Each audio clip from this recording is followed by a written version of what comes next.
제가 아는 분이 60세에 퇴직을 했어요. 일을 딱 그만두고 나니까 한 3개월은 너무 행복한 거예요. 그런데 이분이 느낀 거죠. 누구에게도 전화가 오지 않더라는 거예요. 아유, 꼭 한번 뵙고 밥 한번 먹어요. 아무도 밥을 먹지 않아요. 내가 미처 생각하지 못했던 건데 24시간이라는 긴 시간을 뭘 하고 지낼까? 아무것도 할 일이 없어서 계속 유튜브만 보는 거예요. 우리가 60에서 65세라고 하는 게 아직 젊은 나이입니다. 그런데 막상 나가면 늙은 나이예요. 이때 준비해야 됩니다. 반드시 취미 가지셔야 돼요. 취미라는 건 아주 간단합니다.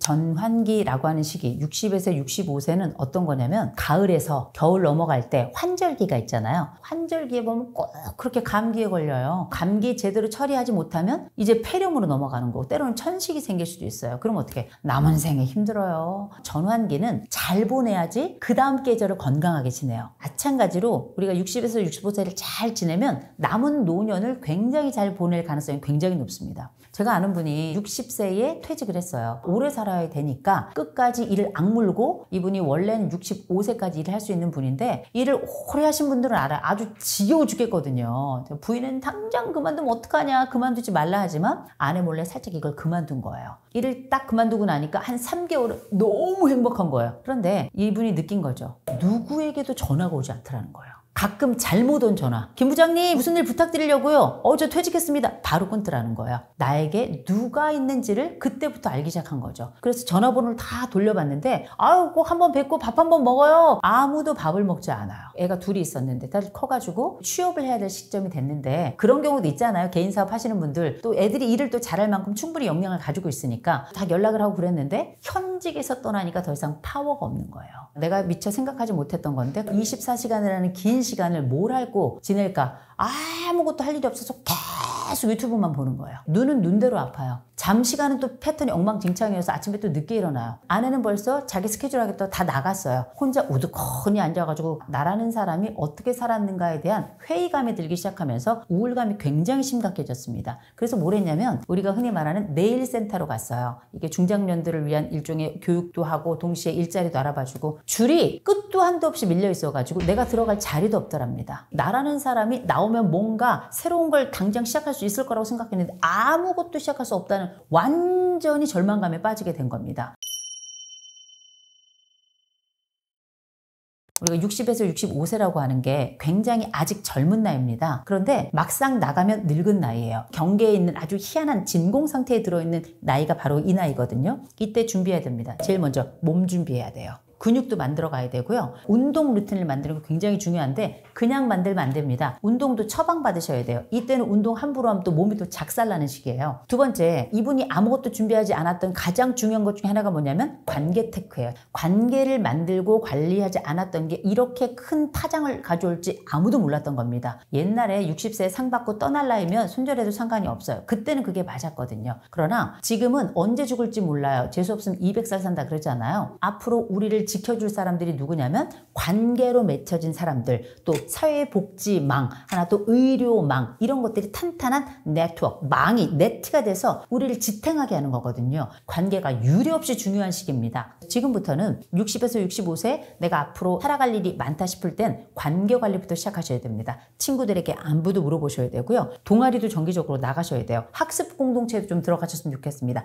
아이들하고 잘 지내셔야 되고, 무엇보다 죽을 때까지 눈동자 쳐다보고 있을 배우자하고 좋은 관계 유지하려고 애를 쓰셔야 되는 거. 그래서 지금부터 엄밀히 말하자면 몸의 근육과 정서의 근육과 관계의 근육은 이때부터 만드는 거다라고 말씀드립니다. 세 번째, 반드시 취미 가지셔야 돼요. 일 혹은 취미, 혹은 둘 다 가지면 더욱더 좋고요. 일할 수 있지만 내가 원한다고 해서 일을 할 수 있는 건 아니니까 취미라고 하는 건 내가 원할 때 할 수 있는 거거든요. 어쩌면 프로페셔널하게 늘 하던 게 있다면 그거 유지하시면 되고요. 취미는 두 가지로 가져가셔야 돼요. 하나, 혼자 하는 취미, 같이 하는 취미. 나 혼자 하는 즐거움도 있지만 동시에 다른 사람들과 함께 하는, 그래서 동아리가 되게 중요해요. 동아리 속에 들어가셔서 그게 산행이 됐던 아니면 여행이 됐던 아니면 어떤 걸 만들던 그들과 함께 하면서 거기서 또 하나의 네트워크가 만들어지는 거거든요. 취미를 함께 공유하는 사람들은 일종의 정신적 돌봄 공동체예요. 그래서 함께 생애를 살아가며 건강을 만들어가고 또 건강한 모임 안에 자주 자기를 배치시키고 거기에 성실하게 꾸준히 참여하는 것, 이것도 굉장히 중요한 참여자로서의 자세라고 할 수 있겠죠.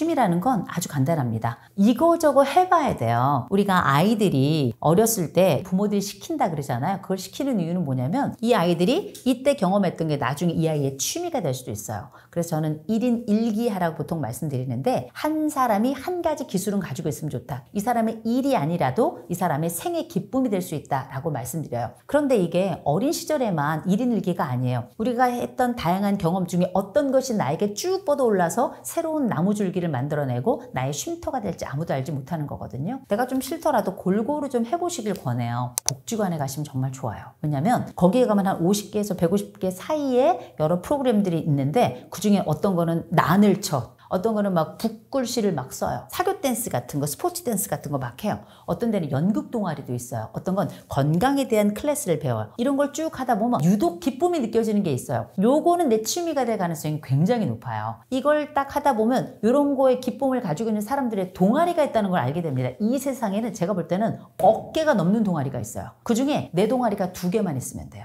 취미라고 하는 공간은 즐거움의 공간이에요. 다양한 경험을 해보세요. 그리고 경험을 하다 보니까 일부 나에게 맞는 지점이 있다? 그럼 그거 지속하시고요. 하다 보니까 너무 지겨워. 바꾸셔도 돼요. 취미는 죽을 때까지 갖는 게 아니다. 다양하게 가질 수 있다. 바뀔 수 있다.